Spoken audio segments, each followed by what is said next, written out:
Hi, this is part 3 of HRD, Human Resource Development in India. One of the questions that is often asked is, what is Indian about HRD in India? I like to differentiate at least from 3 or 4 points of view about what is Indian about the HRD in India. The first thing that I would like to say is that HRD, the way we conceptualized in mid 70s, is while it's called as integrated human resource development and identified with a systems approach. Looking back with what we have said in 1975 itself, there are 14 principles we have formulated.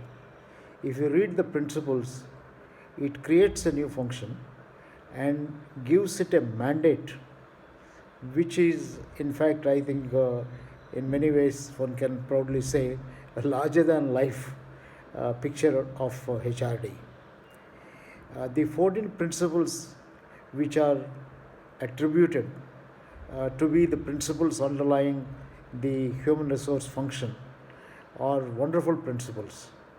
They talk about the human resource development as building individual as an individual,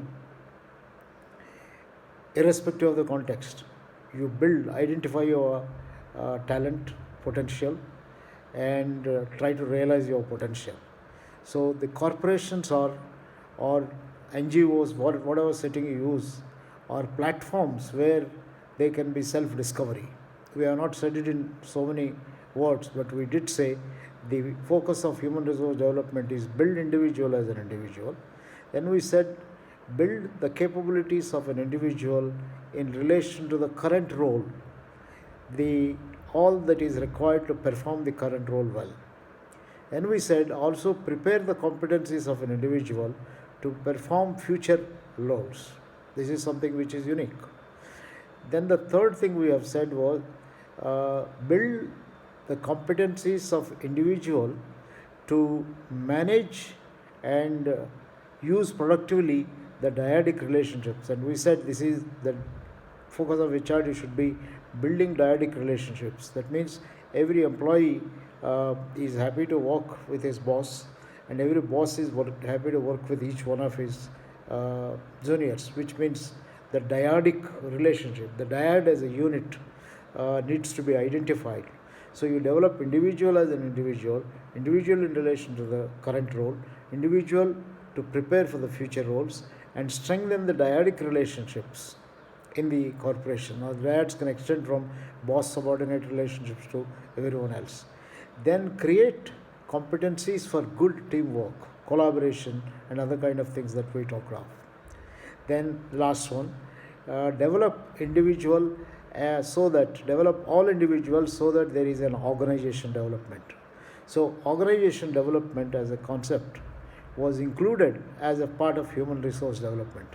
In fact, if you look at the 7 subsystems we identified to achieve all these, individual development, dyadic development, team development, and organization development include, number 1, I think, attribute analysis, identify competencies that are required. Those days we didn't use the term competency because it was not yet in the currency, but attributes was fairly well used.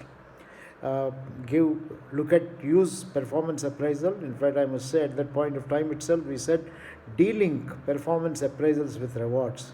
Appraisal should be tools for development. Appraisal should lead to discussions. Appraisal should lead to identifying gaps. Appraisal should lead to identifying strong points and reinforce them so that the individual can retain these strengths. So performance appraisal as a system. Feedback and coaching. Those days we used the term counseling. Later I think counseling became coaching. Feedback and coaching as a subsystem. Then potential identification and development as a subsystem. Career planning and career development as a subsystem. Training and development as a subsystem. And then we also said organization development as a subsystem and as a part of the HRD. That means HRD function should constantly look at units, sub-units within the corporation which need attention, keep constantly diagnosing and building organizational capability so that various departments, various units can come up. Now, this kind of a comprehensive definition that we have given for HRD, I don't think you can find anywhere in the world, at least during that period. I'm not sure now. I think a lot of people have caught up with this and they may have redefined it. Another thing, of course, unique with this is in these principles we identified, it is the job of HR department or HR function to build continuously the commitment to do the job, commitment or uh, the desire to do a function well, a job well, which comes out of motivation. So incentives, rewards, and other kind of things also as subsystems have been identified, and culture building, partly of the organization development, and so on. So we have assigned to HRD function an institution building kind of an approach. This is something which is really unique about HRD in India as compared to whatever is talked of in other places. For many countries or many places across the world, in mid 70s or late 70s, even early 80s, HRD meant new name for training and development. Over a period of time, the entire personnel function renamed itself as HR department, not understanding that HRD is a philosophy, a way of looking at things, it's comprehensive, and it includes all development and so on. So, to me, I think this is something which is unique about the HRD in India. Now, there is something else which, in my view, is also unique about HRD, the way we conceptualize in India, and that is the components which I already identified so far, and the comprehensiveness which I also we talked of, and the timing when this particular thing has happened, when personnel departments were doing a great job in terms of maintenance function, but not doing enough in terms of the development part of it, and was quite often not linked with business goals, understanding, explaining the purpose, and so on. I must also mention there is a second thing which is unique about the HRD in India. Neither Dr. Uday Parikh nor I had any Western education. We were all educated in India. In fact, I think both of us started our learning in our mother tongues. Professor Parikh was a master's first in philosophy. He did his MA in philosophy. Then he did his master's in psychology. Then he also had done his bachelor's of teaching. BT those days used to be called. Nowadays called B.Ed, Bachelor of Education. And then his PhD in psychology. So Dr. Parikh is essentially a psychologist, a behavioral scientist, and he worked with the National Institute of Basic Education, and later on with the Indian Agriculture Research, IARI, Agriculture Research Institute, where he started the extension department and gave it a new meaning and so on.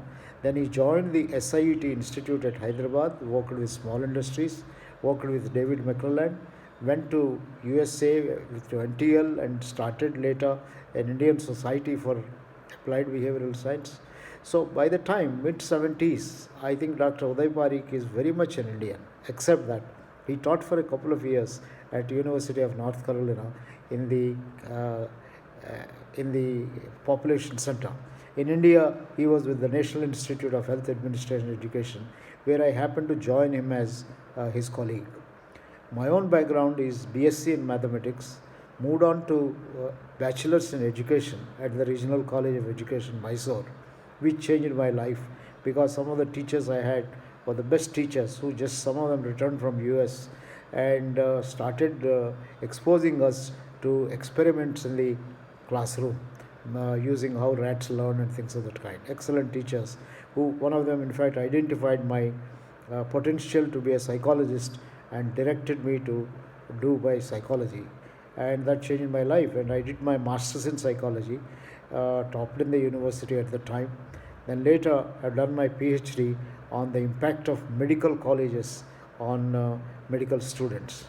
I also worked for my master's dissertation with the SIET Institute on impact of organizational climate on productivity in workmen of 8 different industries. Now, if you look at the background of both of us, we are very much Indian educated. We are very much grounded in grass level realities through education, through health systems, teaching in universities, and so on.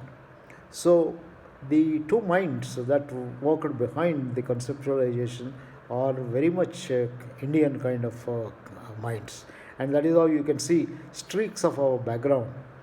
And this gets reflected when we formulated human resource development concepts. We formulated in the beginning in the context of industry, but later we extended it also for nation. So if you go through my University Associates article written in early 80s, it defined HRD both in organizational context and in the national context. In fact, in the year 1992-93, when I worked with the Commonwealth Secretariat and brought out this book on human resource development, experiences, concepts and strategies, it has nothing to do with corporate sector. It identifies HRD at national level. Really talks of 10 imperatives for every nation to develop itself. In fact, it starts by saying that if economic development has to take place, it should precede by good human resources development. And if you have talented people, you can make economic development. Partly it borrows from, in a way you can see, our experiences with various Commonwealth countries, and also from David McClelland's work, where David McClelland talked of achieving society. And David McClelland's work itself largely is based on his experiments in India in the book Motivating Economic Achievement, based the Kakinada Rajahmundry experiments conducted in mid-60s at SIET Institute. So you can see the in many ways I think the HRD in India is by Indians with an Indian mind set. But having said that, if somebody asks us a question that is there nothing which is Western, I must say that of course, first of all, the term human resource development itself is English language. I am yet to find a satisfying equivalent in any of the Indian local languages. I always felt comfortable when somebody translated the human resource development concept into either a Telugu or a Hindi version of it. I thought that this human resource development is human resource development. So this language is itself foreign. And if you look at all our education and psychology, I think there is not much of Indian psychology we have learned. Just as master student or PhD student, it's quite a bit influenced. If you look at OD, it is all influenced by the West. I think the psychology we knew and psychology we read came from the psychoanalysis tradition, came from Kurt Levin's Managing Change, from Maslow's need hierarchy, McGregor's Theory X and Theory Y, Rensis Likkert's New Patterns of Management, and so on. So these were all taught in the universities, and that certainly influences our thinking. But it did not give us a philosophy. Philosophy is ours. Systems are influence of the Western kind of a thought. So that is how integrated human resource development system became a kind of an outcome of the Indian mind, which has certainly been impacted by people like David McClelland, Abraham Maslow, and a number of other behavioral scientists. And certainly one of them was Rolf Linton. But Rolf Linton was very much again an Indian, because he is the one who brought in mid-50s the concepts to India and so on. So friends, I hope this makes it very clear. What is Indian about Indian HRD is its timing, its approach, the people who promoted it, and the marriage of whatever lessons we have learned with which came out of the Indian mind and from the Western systems and Western approaches for organizations and organization development. I think one can talk a lot more about this, but in this particular video, I think this should be good enough for us to think about and make our own conclusions on what is Indian about Indian HRD. Thank you very much for your patience.